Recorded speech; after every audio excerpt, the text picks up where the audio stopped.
The college football experience, Indiana Hoosiers 2023 season preview episode on the Sports Gambling Podcast Network. Brought to you by Circa Sports. Yes, Circa Sports is back with their Circa Survivor and their Circa Millions contest. Oh, $14 million are up for grabs. Get all the details at circasports.com. Once again, that is circasports.com. And remember, as always, folks, to let it ride. Hey, everybody. Joe Theismann here. You're listening to SGPN. So do this. Let it ride.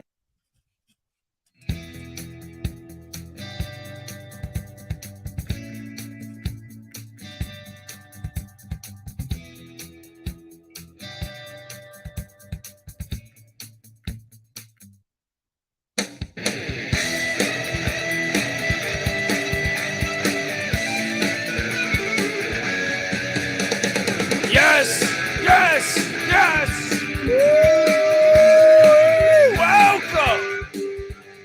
Welcome to the college football experience.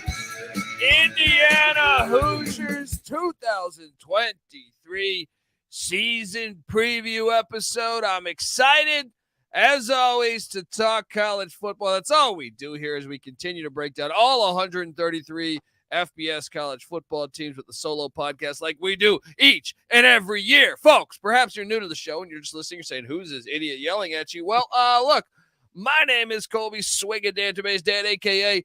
Pick Dundee. That's not a pick. This is a pick. He was raised in the land down under, where a man thinks on his feet, speaks with his fists, and lives by his wits. When Dundee happened, he was a superstar. I'm probably drinking too much and celebrating too much and not sleeping.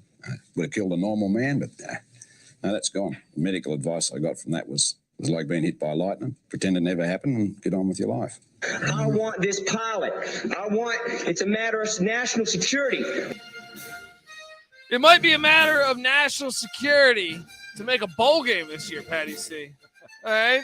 For the Indiana Hoosiers. Well, for old Tom Allen's job, it might be a matter of job security. Tom Allen, raw. What is that? Home improvement. Yeah. That is Tim Allen, Tom Allen, close enough. Yeah. I don't think this isn't. I was thinking Tom Arnold. I don't know. I don't know if this is official yet, but and I haven't done my deep dive on Tom Allen. But I don't believe he has shown Pamela Anderson his dick, but it's always possible. Always possible. Right. All right. Anyone who's seen her probably has. So he was born in that era. I Right. feel like there's a high chance, actually, if we were to roll the dice. I am joined by my co-host. Give it up for former JMU Duke defensive back, the burrito eating, sideline kiss stealing, wheeling and dealing, Patty C in the place to be. Hi-oh. Let's get it going. Yeah, buddy. Yeah, buddy. Hoosiers, Antoine Randall L., Trent Green. You go on and on and on, buddy. All right, about the history of this proud Hoosier program, Patty C. Proud. They are proud, and the fans are proud, but they don't have a lot of wins. 1945 national champions, where they were an undefeated season, folks, at Indiana. I know you might not have owned that as a national championship. Feel free to reach out to us. We are a publication over here at SGPN and TCE, and I will fill out whatever paperwork you want to deem you national champions back in 45. So please hit me up. Patty C, though, we have dating back to 1995, I guess we could count the COVID season, but in full football seasons since 1995, 2 winning seasons in that time frame. Let's talk about this for a second, because you saw when the SEC had their own network with ESPN, and this influx of money came in, this giant influx of money, and you saw shitty programs historically, or at least of recent memory, like Ole Miss and Mississippi State, and I know Ole Miss has some decent historic years. Yeah, Ole Miss is okay, but usually worse than Dude, average. when I started watching college football, like they were bad. Yeah. Yeah. And then Kentucky. Mississippi State was terrible. Yeah, Kentucky was terrible. Kentucky was terrible. And all of them, even South Carolina, you could throw in there too. They're bad. Yeah. And They have all came up because of the influx of money coming within the conference.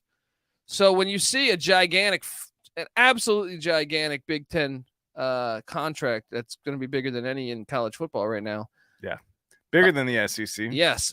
It makes you wonder about programs like this or programs like Rutgers or Minnesota or because the fan base has always been there. The fan base, whether basketball, whether it's football, shit, I even feel like if it's baseball, they come out for it, right? Yeah. It makes you wonder that, like, the Stoops hire at Kentucky changed everything. The Mullen hire / Leach hire, and that's another thing is the amount of money they can throw at coaches because of that. To A, get them in the door, and then Lane B, Kiffin at keep Ole them Miss. there. Yeah. It makes you wonder. Obviously, it's a pivotal year for Tom Allen. A lot of people say he's got to make a bowl game or he's fired. Not that we're wishing for the unemployment of Tom Allen. But you got to wonder if they could throw a bunch of money at a Dave Clawson, at a Mike Elko, at a Paul Christ or Jim Leonard or Bronco Mendenhall. Or one that you mentioned before the podcast that I thought was amazing. At an Urban Meyer. Yes, or a Phil Longo. Who knows? But, yeah, I mean, obviously, dude, if they have that much money, why wouldn't Urban Meyer take that? He wants to get probably back into the college landscape. If he wanted to get back in there, although he is saying adamantly that he is done forever. Oh, you always play that game. Yeah, you play that game. But, I mean, let's be honest with ourselves, Indiana fans. Has Tom Allen, how is he doing? I think relative to his predecessors, he's just as good or better than most of them, dating all the way back to, even Bill Mallory may not have a higher win percentage. I'd have to pull up the win percentages here, but Tom Allen doing okay. But man, look, I'm not coming for Tom, but at the same time, their wins last year, they were very close to being winless. So they beat Illinois in the opener 23-20. Yeah. That was a crazy game that came down to the final couple plays.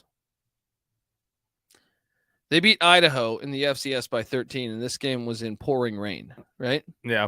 I would say then they were close to being 1-11. Okay. It sounds like but that was a game. I was watching that. That was a close game for a while, right? Only the database was watching Indiana and Idaho go at it. Watch out for the Vandals, man. Then I'm adamant they should have lost this game. Western Kentucky, they beat them in overtime. The game had no business going to overtime. I thought Western Kentucky was the better team. And then they have a double overtime win against Michigan State, 39-31. And that's their season. So 4 relatively close games. Couple close losses, though. True. It depends on how you look at it. They almost beat Maryland. They lose by 5 to Maryland, lose by 7 at Rutgers. And that's it. even look, for Purdue being the Big Ten West champions last year, keeping that game within 14 is a respectable performance there. I know Indiana fans aren't happy about that, but let's be honest. And speaking of the Big Ten West, they are in the Big Ten East, Indiana, and that's going to go away. That's what's great. I think this gigantic paycheck's coming. And then next year you will not be in the East. Yeah, you won't be playing Michigan, Penn State, Ohio State, and Michigan State every single year. Yeah, so it's going to help tremendously. Because what's the difference between the Indiana and an Illinois and a Iowa and a Purdue? I would say right now Minnesota? It's just the head coaches. And that's not a shot at Tom Allen. I just feel like Brett Bielema and like Kirk Ferentz and PJ Fleck are a little bit. I think it's head coaching, but I think what allows them to go out and routinely get head coaches are they have a winning culture, and they have a winning culture because they're not playing those 4 teams every single year. You're probably right. But yeah, it's good. We're going to talk all about it, Patty C. We're going to go transfer portal, offense, defense, special teams. We're going to go game by game on the schedule after that. And then we're going to have Michael Barker come on to talk about his experiences down to Bloomington. But before we do all that, I want to tell you that the Indiana Hoosiers 2023 season preview episode on the college football experience is brought to you by Circa Millions and the Circa Survivor, a.k.a. Circa Sports. Yes, Circa Million and the Circa Survivor are back. $14 million in guaranteed prizes are up for grabs. And the Circa Millions, let me tell you, folks, 5 NFL picks, ATS, again, each and every week. That's that contest. There's also the Circus Survivor, where you just pick a different money line winner each and every week. You can never use the same team twice, but it's fantastic. Enter in Vegas, play from anywhere.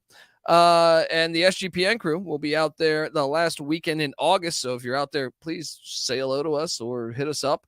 Circusports.com for all the details. Once again, circusports.com for all of the details. What would you do with $14 million, Patty C? Would you try to, who would you hire? Honestly, I'd hire Bob Knight. Oh, I'd bring Bob Knight back. Get him some stem cells. Yeah, that's right. Like fucking 90 years old. Wait, right? wasn't who is it? Parcells was on the was a basketball coach or one of these. Yeah, Bobby Knight and Bill Parcells at Army. And Coach K, right? Yeah, Coach K was a player. Yeah. Yeah, fascinating. If you can get Bill Parcells to coach was basketball, the assistant basketball then coach, you can to get Bob Bobby Knight to Gotta be a football coach. Gotta love it. So look, check out circusports.com for all the details. Once again, circusports.com. All right, we are back on the college football experience. Indiana Hoosiers. Who they gonna be this year, Patty C? Let's dive into it because the portal's such a big deal in college football in 2023. So departing Jack Tuttle's quarterback. He's now a Michigan Wolverine. Ouch. Ouch. Tuttle originally was at Utah. It's a big recruit that he's having a hard time finding his footing, but hey, he's gone. He says, I'm out of here. Also running back Christian Pichek. I don't know how to pronounce his name. He's in the portal. Pacheco, was it? Yeah, Pacheco. Kicker Charles Campbell heads to the Tennessee Vols. Says, I'm out of here. Quarterback Grant Gremmel in the portal. Quarterback Connell Bazelak heads to Bowling Green, formerly of he was at Missouri. He's going for 4 teams in 4 years. Maybe addition by subtraction. He was decent, but I actually was more impressed with him at Missouri than I was at Indiana. He didn't look very great to me last year. 13 touchdowns, 10 picks. Bye. Yeah, running back Brett Wethington, portal. Tight end AJ Barner, 4-star transfer portal ranking. He heads to the Michigan Wolverines. I mean, they're in the same division. Could go anywhere. You got to go to just the bordering state. What the hell's going on? Slap in the face. Linebacker Dasan McCullough, 4-star. Oklahoma Sooners came calling. He's gone, Patty C. Tough to compete when these big boys come calling. They landed this. He was a 4-star at high school. They had landed him. Things are working out in Bloomington. Boom, gone to Norman, Oklahoma. Yeah, the farm what system. really is the difference? I understand the history, but they're both in the middle of nowhere, right? Oklahoma and Indiana. Yeah, no. The more I think about that in the last couple minutes since we said it, like Indiana, really, there is nothing that separates them from the likes of an Iowa except having to play. They have passionate fans too. Like imagine, sometimes if they're a school that doesn't have the fan base, you're like, well, they got to get fan buy-in. No, they have fan buy-in, right? And now they're getting a bunch of money, and they're going to be playing less powerhouses. Yeah. All of a sudden, maybe they're like a consistent 7-8 win team, and then Indiana football is a thing. They got a great basketball program. Yeah. They got a great football program. Indiana. Let's go. And Indianapolis is bigger than most, I guess St. Paul. You're bordering states. You got Illinois, right? Yeah. Illinois got Chicago. So, I'm just saying you border Ohio. You border Kentucky. Oh, yeah. There's plenty of talent all around. Missouri, too. right? That's true. If the bordering talent isn't scared to come to you, if you're not a black hole for them, then maybe you start to get some of that. Yeah. So I know that we're derailing here. The portal. Christopher Keys was a cornerback for the Hoosiers. He left for Hail State, Mississippi State in the SEC. Offensive lineman Randy Holtz. I don't believe any relation to Skipper Lou. He's in the portal. Cornerback Lem Watley Neely is a Kent State Golden Flash. Wide receiver Malachi Holt Bennett is down with Trent Dilfer at UAB. Defensive end Richard Thomas goes to FAU. The Owls, who have a brand new head coach in Tom Herman. Running back Charlie Spiegel heads to Ball State, trying to be Carson Steele 2.0. Go listen to our Carson Steele episode. Former Mr. State of Indiana. There we go. Beloved in the hearts of all Hoosiers. Yes. We just had him on the show on the Sports Gambling Podcast. Check that out. Patty C, they also lost wide receiver McCall Roy to the portal. Also, offensive tackle Luke Wigginton to Ball State as well down there in Muncie. Wide receiver Javon Swinton heads to Eastern Michigan and Ypsilanti. Wide receiver Emery Simmons heads to the Utah Utes. Cornerback Brian Lanier is in the portal. Defensive lineman Sio Nofogato Todo is in the portal to Arizona, the Wildcats. Nice. Safety Dylan McCullough, the second, is in the portal. Offensive tackle Chris Bradbury in the portal. Former four-star recruit out of high school, cornerback Travell Mullen is over in Harrisonburg, JMU, where he's going to be a defensive back. Another former four-star, Patty C, in our eyes. Again, another powerhouse comes calling. You can't keep these four-stars. There you go. You cannot. So now let's talk about what's incoming. That's a lot of guys that left. Incoming. Defensive end, Anthony Jones from the Oregon Ducks. Offensive tackle, Noah Boltikoff from TCU. Defensive end from the Southern Jaguars, Trey Lanning. Or Laying, yeah. Defensive lineman, Robbie Harrison from Arizona State comes into Indiana. Tight end, Brady Archer from the Stanford Cardinals to the Indiana Hoosiers. Quarterback, Taven Jackson, who's penciled to be their starter, from the Tennessee Vols. So they gave Tennessee their kicker. That's a great trade for Taven Jackson at the quarterback position. Yeah, he apparently had three games that he played in, but maintained his red shirt. And he's got 4 years of eligibility left. Hello. Also, linebacker Linnell Carr from West Virginia comes over to the Hoosiers. Linebacker Joshua Rudolph from Austin Peay comes over to the Hoosiers. Austin Peay had a decent defense a season ago. Linebacker Daryl Miner from the UTEP Miners comes over to the Indiana Hoosiers. Defensive lineman Philip Bleedy from Texas Tech to the Indiana Hoosiers. Nice. Defensive lineman Carl Biddings from Louisville to the Indiana Hoosiers. They play the Indiana Hoosiers or Louisville Cardinals, so he gets revenge this year. Defensive lineman Marcus Burris from Texas A&M comes over to the Indiana Hoosiers. Patty C. Cornerback Jameer Johnson from the Texas Longhorns comes over to the Indiana Hoosiers. Stanford linebacker Jacob Mangum Farrar comes over to the Indiana Hoosiers. This is a fucking long list. EJ Williams, wide receiver from the Clemson Tigers, comes over to the Indiana Hoosiers. Running back Christian Turner from Wake Forest, EJ Williams, I knew him from Clemson. Christian Turner was a stud at Wake Forest. Got, 1,000 rushing yards over 2 years. He comes over to the Indiana Hoosiers. Defensive lineman Andre Carter, also 4-star in the transfer portal from the Western Michigan Broncos to the Indiana Hoosiers. Cornerback Nicholas Toomer from the Stanford Cardinals to the Indiana Hoosiers, the third Cardinal they've stolen.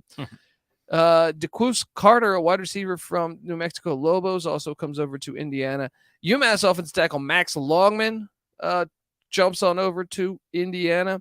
They also get a JUCO offensive lineman and Josh Witt coming in. Jeez, oh flip. And that is everything. Fuck. What's happening? You're getting rated. We did this 5-6 years ago. It was like 2 players we would name. It's just like this is like chaos. Yeah. Organized confusion. I think they won the portal because they landed their fucking quarterback, but I mean they did get hit. They lost some guys that obviously, McCullough, the linebacker, they lost the other defensive back to JMU. So they lost some guys, but at the tight end to Michigan, but bringing in Jackson, huge. I mean, if you get your starting quarterback, you're the running back from Wake. Yeah, I mean he's had higher production than either of their backs that are coming in that were backups last year. What are those? Henderson and Jalen Lucas. Although Jalen Lucas clearly a big play threat. I want to say, let me pull up the national stats. It's funny. This team only has great, top 20 national leaders in punting and kick returning, which means they can't get it done on offense, so they have to punt, and they can't get it on defense, so they're returning a lot of kicks. But Jalen Lucas is back, and he is one of the leading, who's the 14th in the nation in kick return yardage last year, 6th in yards per return, and the only guy in the whole nation with 2 touchdown returns on kickoffs. The punter was who was that? Evans. Yeah, he's back. James Evans. So, I mean, let's talk about it a little bit because second-year OC is Walt Bell. Oh man, former UMass head coach when they were getting the tar kicked out of them. Not the biggest fan over here of that, but look, this offense a year ago, 2-23 all-time head coaching record. Not the biggest. It's a scoring offense 98th a year ago, rush offense 111th, pass offense 86, total offense 109th. Patty C. Now room for improvement. Yeah, and I know they had injuries at the quarterback position, and maybe there's something there with that. But you look back and you got five returning starters on offense. Now, and what's crazy is I don't even see. So Jackson's going to be the starting guy at the quarterback spot, from what I'm hearing. Yeah. At the running back spot, you honestly have four guys that I don't see Turner penciled in as a starter. I see Josh Henderson. Brennan Sorsby is the other guy that's competing for the starting quarterback job. 3 of 6 last year for 8 yards. So not a big resume to compare there. Well, and then like the running back spots, like you have Henderson, you got Christian Turner, you got Jalen Lucas, you got Sampson James. You got 4 guys that, I mean, if anything, the backfield's pretty deep. Yeah, it seems like they have a bit of a backfield. Wide receiver position, Dequece Carter is the transfer coming in that is penciled in to be a starter. Besides that, they return Andison Coby. Cam Camper is leading back. Receiver, 46 receptions, 569 yards. They have a 4-star recruit that's just sitting on the bench. I'm drawing a blank his name. EJ Williams is coming in from Clemson. What's the 4-star kid's name? The wideout. Omar Cooper Jr. Yeah, Omar Cooper Jr. Got a couple kick returns last year, but no catches. The tight end position, obviously they get hit when they lose Barner, but they're penciled in for Aaron Steinfeldt or Steinfett. I don't know. Offensive line just returning 2 starters, and that is, center Zach Carpenter, who was originally a Michigan guy, and right tackle Matthew Bedford. I'm also seeing Matt Caddick. Oh, yeah, you're right. 3, I'm sorry. Left guard, Matt Caddick is back. So, yeah, 3 of 5. My apologies. Well, and depending on the publication. So you never know what's considered a starter because you got 3 starts from a year ago. Well, you just started last year, Yeah, exactly. Tough to say. I mean, we need to go and find overall snaps, returning starter snaps from last year. Yeah. But either way, 2 of 5 or 3 of 5, at least you're not coming in with a completely empty cupboard there on the offensive front. Now on the defensive side of the ball, they have a new co-DC, Matt Guerreri. He was the DC at Duke from 2018 to 2021 and was a defensive analyst at Ohio State a season ago. Him and co-DC Chad Wilt. Sorry, Wilt. A lot of defensive coordinators these days a lot of teams with 2 defensive coordinators these days. Makes it a lot harder to analyze like the job that a particular guy is doing. It does. And the defensive line is completely new, but doesn't mean they're not good because they bring in that 4-star Andre Carter from Western Michigan. That was not a 4-star out of high school. I'm talking a 4-star in the transfer portal. They also bring in Philip Bleedy from Texas Tech. They got the Louisville transfer coming in on the defensive line and a West Virginia transfer. They have guys coming in that potentially have had starts before, but brand new at no one started a year ago for the Indiana Hoosiers, as far as I can tell. In what on the defensive line. On the defensive line. I think I think you're right. They only have 3 defensive starters from a year ago back, and that is middle linebacker Aaron Casey. Then you have the Aaron Casey, leading tackler and 10.5 tackles for loss. So that is, fortunately the centerpiece of their defense. They're getting back there. I mean, if there's one thing, this is why I would say they won the transfer portal, is these guys are projected starters. Like the Stanford transfer, Jacob Mangum-Farrar, penciled in to be a starter day one. You know what I mean? So also they have Noah Pierre. He's back. But yeah, some of those portal guys, like Jameer Johnson at the corner spot, like they added a lot of starters that are penciled in from the portal to be starting day one. Hey, you know what I mean? You got to plug and play. McCullough was a, like we said, 4-star sack, 4 sacks last year, led the team. He's gone. He's at Oklahoma. The portal, so now you got to plug that in. They're doing a good job. So they breaking in a brand new kicker, a freshman kicker. That's for a team that played in a decent amount of close games. That's never a great thing to think about. But punter James Evans is back, as you alluded to earlier. Real quick, defensively, Noah Pierre was one of the nation's leaders in fumbles forced at the Husky position. I don't know what that is. Husky linebacker. Yeah, he's a Husky boy, Noah Pierre. But kicking wise, you said what now? They have a freshman kicker. That's always, maybe he's a stud, but it's going to be a difference maker. We'll see how he performs. But getting, one of the nation's leading punters back, helpful. I'll tell you this. The more I was doing my homework on this team, the more I think they really won the portal. When you see that many starters. Yeah. It's like, okay. You're talking me into it. Maybe Tom Allen he's got some hat tricks and he's going to, figure out a way to get bowling and get an extension. There you go. Get some of that new Big Ten money. He really hasn't been that far most of the time. 5-7 his first 2 years. Then he went bowling 2 years in a row, 8-5, 6-2, and then 2-10, but 4-8, an improvement. Can he get it all the way back up to bowl contention this year? Yeah, I mean, it's a big year. We're going to talk all about it. We're going to go game by game on the schedule. But first, I want to tell you that we're brought to you by Underdog Fantasy. Yes, Best Ball Mania is here, and Underdog Fantasy is giving away $15 million in prizes. Underdog Pickup is a great way to get down on your favorite MLB and NFL season player props. Also, when the college football season comes to kick around, they're going to have some. I mention it each and every year. So there's so many ways to win over on Underdog, and Underdog's available in so many different states. Head over to UnderdogFantasy.com. Use that promo code SGPN for 100% deposit bonus up to $100. That's UnderdogFantasy.com. Promo code SGPN. All right, Patty C. It's look, hopefully you're on YouTube watching this thing, youtube.com/thecollegeexperience. Subscribe over there, but also wherever you get podcast at. iTunes, Spotify, we're there. We host the College Football Experience. We host the FCS College Football Experience, 2 separate podcasts. We host the College Basketball Experience. Obviously, Trace Jackson Davis gone, but Mike Woodson doing a great job there.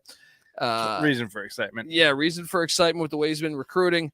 Also, the College Baseball Experience. We come together as one on YouTube, youtube.com/thecollege experience. But when college basketball season comes, I'll be here every single night of the season. So, Indiana Hoosier fans, check us out. Subscribe to the College Basketball Experience as well. But if you're watching on YouTube right now, you'll see, shout out to Cam Kerr, our graphics guy, the win total sitting at 3.5 wins, Patty C. They won 4 a year ago.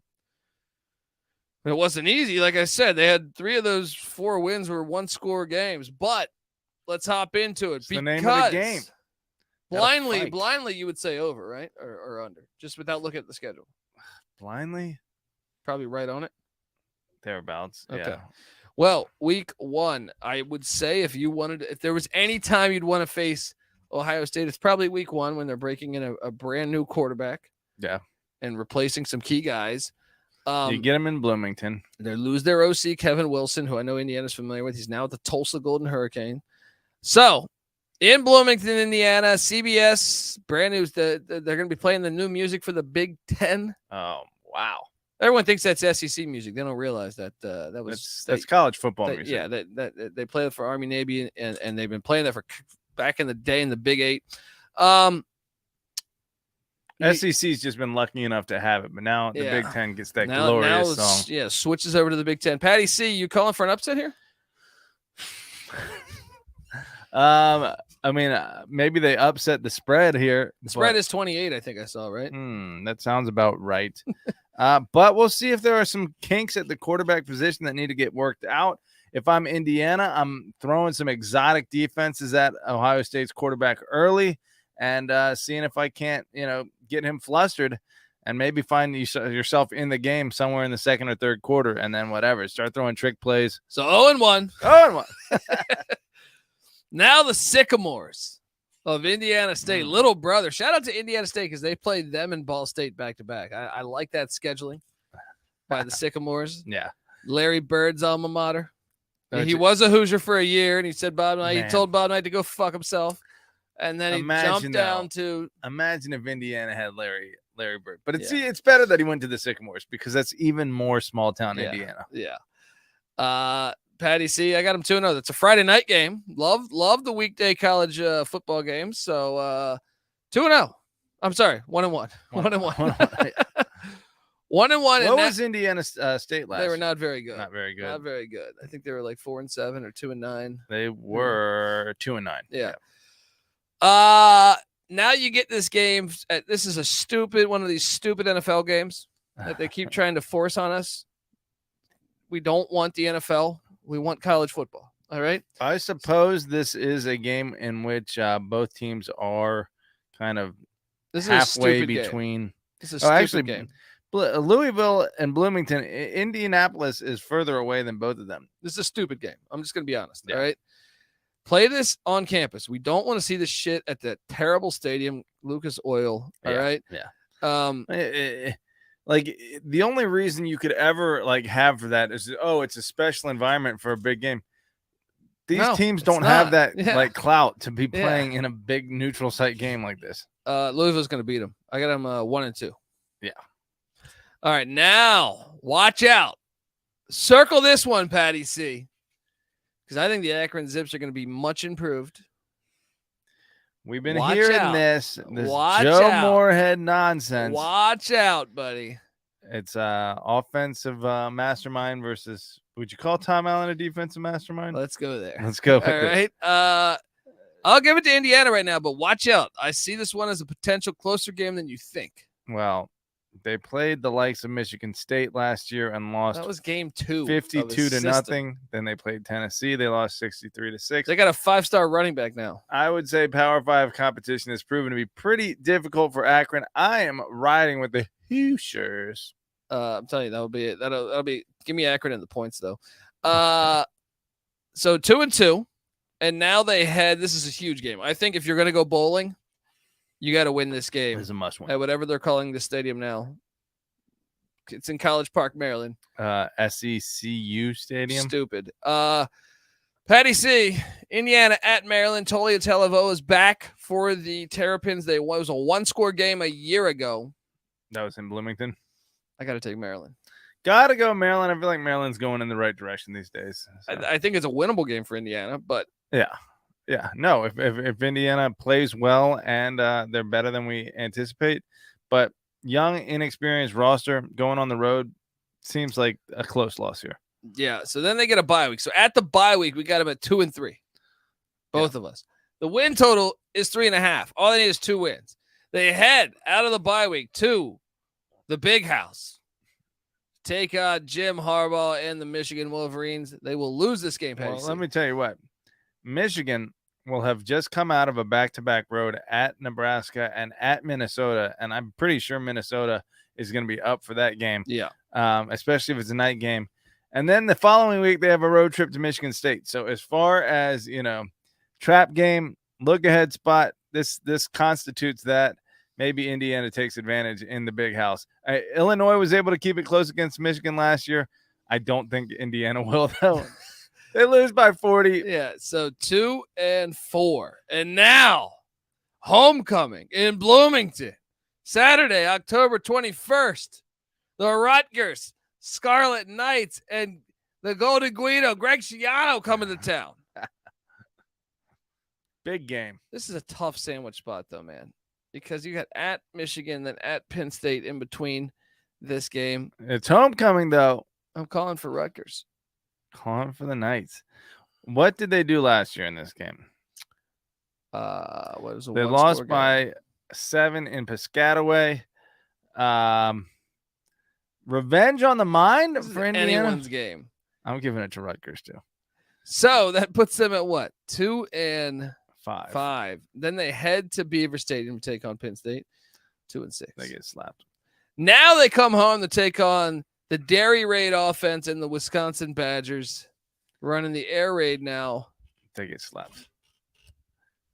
I don't feel very confident. We don't know but how this is going to work for Wisconsin. Yeah. I'll say this. Just more talented. I'll say this in a second. Okay, but let's just move forward. They head after that to Champaign to take on Brett Bielema and the Fighting Illini. I have the Illini winning. Petty, see you? Yeah, I mean they That's were a brutal back end of the schedule here. definitely better, but let's not act like Illinois isn't, having Vulnerable. patch up. Chase Brown was, But their quarterback play is going to get centerpiece of better that offense with Mordecai. Or no, not Mordecai. Mordecai's at Wisconsin. Yeah. Hold on, who'd they get? They got another guy. I'm drawing a blank. Fuck, man, I'm drawing a blank on it too. Wait, the guy from Altmaier. Luke Altmaier. Okay. Yeah, from Ole Miss. And then Iowa got the guy from Michigan. Yeah, McNamara. Gotcha. So I think they'll probably be better at quarterback this year at Illinois, but the run game might take a hit. Which is the centerpiece of their team. We'll see how their defense does I'm without still taking the defensive coordinator is the Purdue head coach, Ryan Walters. That's right. So that was a big part of that. Yeah, I'm taking the Illini too, but that's a big one. That's a big one. All right, and now Michigan State comes to town. I'm going to say this. Between Wisconsin, Michigan State, and Rutgers, they're going to win one of those. I think you're right. So let's give them that win. And then the season finale at Ross-Ade Stadium, Purdue Boilermakers. New coach. They could have fired Allen by now. That's true. Give me Purdue to win this. Yeah. I'm on the under and the 3-9. It's not that far removed from 2-8. Build 2 me years ago, a case. 4-8 or 2-10. Build me a case on them making a bowl game. Indiana State, Akron, Maryland. They pull the upset at College Park. I don't think they can. Louisville's like a fucking home game. It's in Indianapolis. I just feel like they won 8 games a season ago and they get a better head coach now. Year 1 head coach. You're so high on Louisville. That is a potential win. That's me building you a case right there. Right there. But okay. So we'll say Louisville is not possible. Well, between Louisville and Maryland, I don't think they get both. Yeah. Say one. So 3 wins in the first 5 games. Okay. So 3 and 5, and then you get the Rutgers game 4. You pull an upset against somebody. Illinois. And then you beat Michigan State. And then you beat 6. Michigan State. Yeah. It's going to be exciting to watch. All right. Patty C, let me ask you this. Will next year when we're doing this preview, will Tom Allen be the head coach of Tom Indiana? Allen will be out, and there will be a new head man in Bloomington. Can you make a quick prediction on who that'll be? See if you can hit this. We'll tout this all day. If I pull this out of my arse, we're gonna go with Phil Longo. Phil Longo. Go with the offensive movement. All right. Yep. All right, folks. Well, look, I'm on the under. Patty C is on the under. But before we get out of here, I had the opportunity to sit down with Michael Barker, a.k.a. College Football Campus Tour on Twitter. If you haven't followed his account, it's fantastic. You should. And we got him to talk about his experiences to Bloomington to catch the Hoosier game. So without any further ado, here's that interview. Joining me on the College Football Experience Indiana Hoosiers 2023 season preview episode is, well, someone you should be following, because when college football season comes around, you don't even need it for college football season, just year round. It's a great follow, but especially during the college football season. He is known on Twitter as CFB Campus Tour, aka Michael Barker. Michael, I appreciate you jumping on the show and talking a little bit about Indiana football and Memorial Stadium. And how you doing, man? I'm doing great, and we love anything named a Memorial Stadium, and this one's about Indiana, so I'm excited to talk about it. Yeah, so Michael goes to like 5, 6, 7 games a week during the football season. He documents it all on his Twitter page. It is a must follow, folks. It is a must follow. You will enjoy it. It's educational. It's got everything, photo of the game, all this good stuff. So, Michael, tell me about the history of another Memorial Stadium within the Big Ten down there in Bloomington. Yeah, so this one was built in 1960, has a 52,000 capacity. The record crowd was in 1969, a game against Purdue, in-state Big Ten rival. They have what's called Heps Rock. It's named after their former coach, Terry Hepner. It's a limestone boulder they put in the end zone. Players touch it on the way to the field, kind of a la Howard's Rock. And, we talk about Indiana historically. If you look at their crowds, it hasn't been full capacity. But in the last 2 years, 2021 and 2022, they have filled Memorial Stadium to 89% capacity, which 52,000 people, you're getting very solid crowds. So I think they are trending upward, and hopefully they can have a breakthrough even bigger this year. Yeah, that would be awesome. I mean, I've always wondered why they're not better, considering the alumni, considering like the basketball team has a great fan base, and you're just like, wait, the state of Indiana, I know they'll say basketball state because of the movie Hoosiers, but I would argue it's a football state because you have Notre Dame there. You have the Indianapolis Colts who have great success lately. And obviously you got Purdue and some other schools there. So I think, it's a sleeping giant in one way. So tell me about your experiences though. Like how many times have you been to Memorial Stadium? So I went there twice in 2019. Once I just wanted to go to, it was one of the first games against Ohio State. Anytime you get to see Ohio State, it's a great time. Very talented roster. They ended up losing 34-3 Indiana. So it went as expected. But the second game I actually went to, I really enjoyed it. It was against Northwestern. It was part of a day-night 2-for-1 with Purdue. And it's about 2:15 drive in between. And that game they beat Northwestern 34-3. So I got to see two blowouts, opposite ends of the spectrum. And I haven't been back there since 2019. I know they have a Friday night game week 2 against Indiana State. That's possible. But the good thing from a game traveler's perspective, like you said, there's a lot of in-state schools. There's FCS schools right there. So there's always an opportunity for a 2-for-1. And I've been there at night and during the day, and they were both great experiences. That's awesome, man. And look, folks, he's telling you a story, 2 games, 1 day. What's great about his Twitter page is it will document all of that. And sometimes it's more than that. I think you've told me you've been to 3 games in a day before, correct? That's true. Last year, week 12, Gardner-Webb, Wake Forest, and Charlotte all in 1 day. So whatever is possible, that's the first thing we're looking at. And you want to see big games like at Memorial Stadium with a big opponent, but if you can get greedy and combine it with another, that's the best of both worlds. Folks, I don't even need to sell it anymore. If you love college football, you got to be following Michael Barker at CFB Campus Tour on Twitter. Michael, I appreciate you hopping on the show and talking Indiana football and Memorial Stadium. And maybe one day I'll see you at the great Memorial Stadium, man. We'll love it. Hopefully we can get it done. So thank you for having me, Colby. Anytime, brother. Take care. All right. That was Michael Barker. Got to get out. I'm telling you, Sleeping Giants, they have the fan base. Would love to see it. All right. Let's go. For as much love as Notre Dame gets as being like heart and soul, mid-America football, Indiana gets overlooked. You take them out of the Big Ten East, you give them that money, and all of a sudden Indiana Watch out. Is America's team. Watch out now, folks. And look, we have high optimism for the future of the Indiana program, despite me being on the under and Patty C being on the under. So, it's going to take some be time. patient. Be patient. Folks, this is the College Football Experience. Subscribe. First off, give us a follow on Twitter at TCE on SGPN. Patty C's on Twitter at Patty C831. I'm on Twitter at TheColbyD. Give us a follow, and then obviously subscribe. We're, youtube.com/the college experience. You can watch this all season long. Football, basketball, baseball. We got you covered. Even some hockey. I think you'll get some Big Ten hockey stuff in there too. So check out that. And also wherever podcasts can be found, the College Football Experience, Spotify, iTunes, all that good stuff. Please, if you can, give us a 5-star review. And also, the FCS College Football Experience, the College Basketball Experience, the College Baseball Experience, the Sports Gambling Podcast. You got to check it all out, folks. Get that SGPN app. It's free to download in the App Store and Google Play Store. You get access to all of our, interviews, articles, all that good stuff. We just had Carson Steele on the show. We had Joe Theismann on the show the past week. So go check out those. And we got obviously a bunch more. Phil Steele, I know, is going to be coming on the show. So heck yeah. Subscribe, tell a friend. Also come in the Discord, talk a little Big Ten football, some college football, whatever, really. Could be fucking badminton. We got you covered. sportsgamblingpodcast.com/Discord.